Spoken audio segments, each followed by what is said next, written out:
Coup fatal au sein de l'OTAN. Donald Trump a ordonné le retrait d'environ 5000 soldats américains d'Allemagne et a déclenché ce samedi 2 mai 2026 la plus grande crise militaire récente entre Washington et ses alliés européens. La décision touche directement le cœur de la présence des États-Unis en Europe.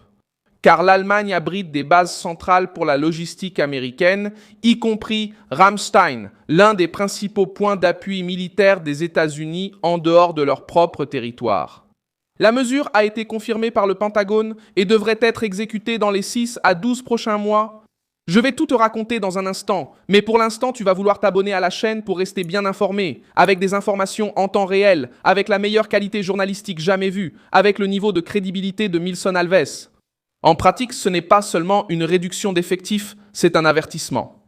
Trump dit aux Européens que les États-Unis ne veulent plus soutenir seuls une alliance qui, selon lui, exige beaucoup de Washington et donne peu lorsque la crise survient. Le retrait représente environ 14% des 36 000 militaires américains stationnés en Allemagne, une présence établie depuis la fin de la Seconde Guerre mondiale et utilisée comme point d'appui pour des opérations en Europe, au Moyen-Orient et dans d'autres régions.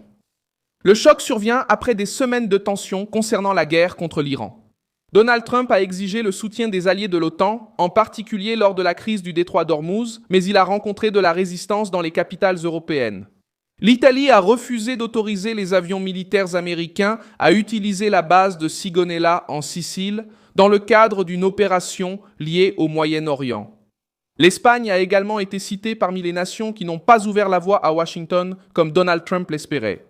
Pour la Maison-Blanche, cela a été perçu comme une rupture de confiance au moment où les États-Unis déclaraient faire face à une menace directe contre leurs intérêts.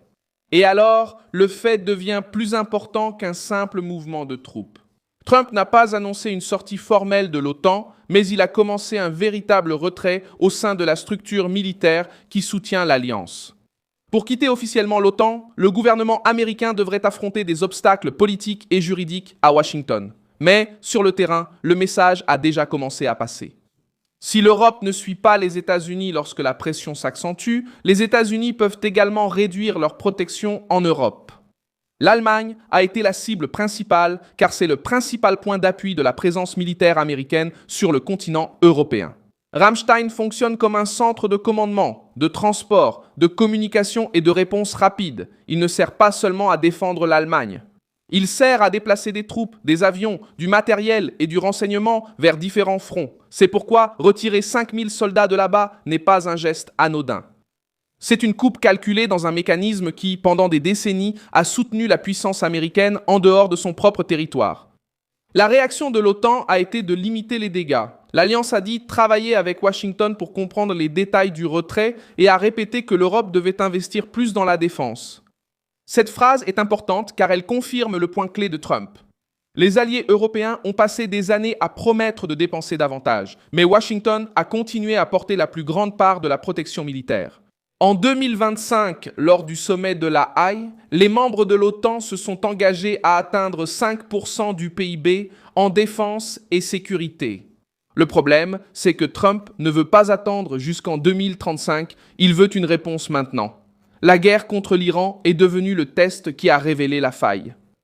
Lorsque Washington a eu besoin de bases, de routes, de soutien politique et de présence navale, une partie de l'Europe a freiné. C'est précisément sur ce point que Trump a vu l'OTAN comme une alliance confortable pour les Européens tant qu'ils étaient protégés. Mais lente et hésitante, lorsque les États-Unis demandent un soutien en retour, le ton s'est durci après les critiques du chancelier allemand Friedrich Merz sur la gestion américaine de la crise avec l'Iran. Selon des reportages internationaux, Merz a remis en question la stratégie de Washington. Et la Maison-Blanche a réagi comme si l'Allemagne attaquait l'effort américain lui-même. Selon des reportages, le Pentagone a alors annoncé le retrait, affirmant que la décision faisait suite à une révision de la posture militaire des États-Unis en Europe. Pour Donald Trump, le calcul est simple. Les États-Unis dépensent, protègent, arment, transportent et assument le principal risque. Quand l'Ukraine en a eu besoin, Washington a déversé des armes, de l'argent et un soutien stratégique. Lorsque l'Europe a demandé une garantie contre la Russie, les soldats américains sont restés sur le sol européen.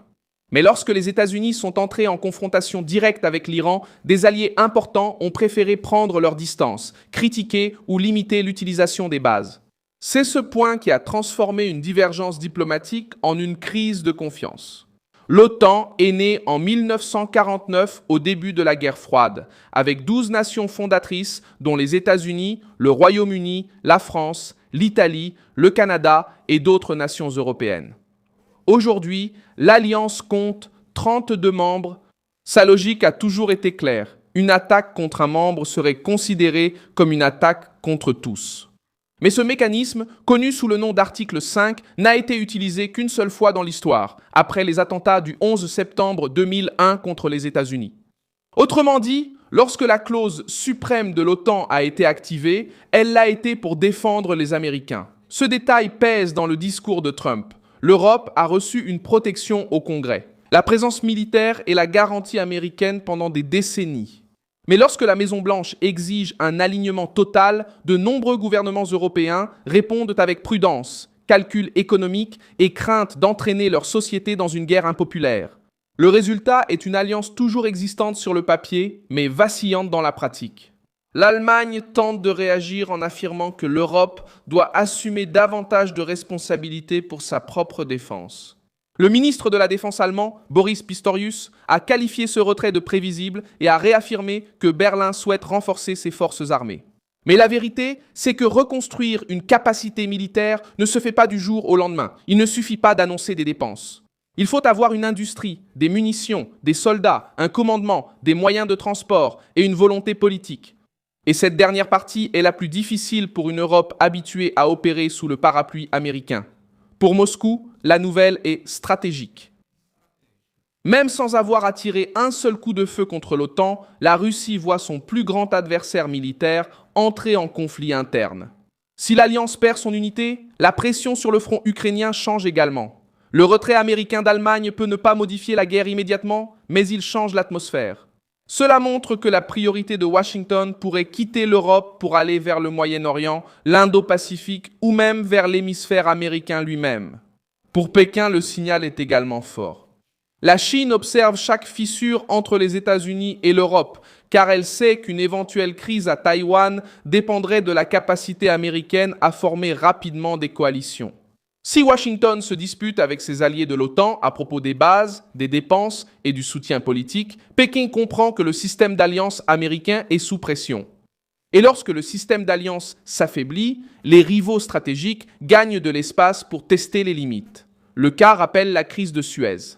1956. Cette année-là, le Royaume-Uni, la France et Israël sont intervenus contre l'Égypte après la nationalisation du canal de Suez par Gamal Abdel Nasser. La crise a révélé une profonde division entre les alliés occidentaux, car les États-Unis n'ont pas soutenu l'action britannique et française comme Londres et Paris l'espéraient. L'OTAN elle-même reconnaît dans son histoire que Suez a révélé un manque de consultation politique et une division entre les membres de l'Alliance. La leçon est directe. Si les alliés ne coordonnent pas leur stratégie avant la crise, l'Alliance en ressort affaiblie. Des exemples récents dans d'autres nations montrent le même schéma. En Afghanistan, le retrait américain a obligé les alliés à se précipiter pour organiser des évacuations et à exposer leur dépendance logistique.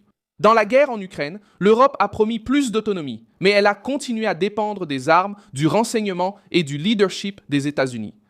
Aujourd'hui, dans la crise avec l'Iran, l'Italie, l'Espagne et l'Allemagne montrent qu'elles ne sont pas toujours prêtes à suivre Washington lorsque le coût politique et économique devient élevé.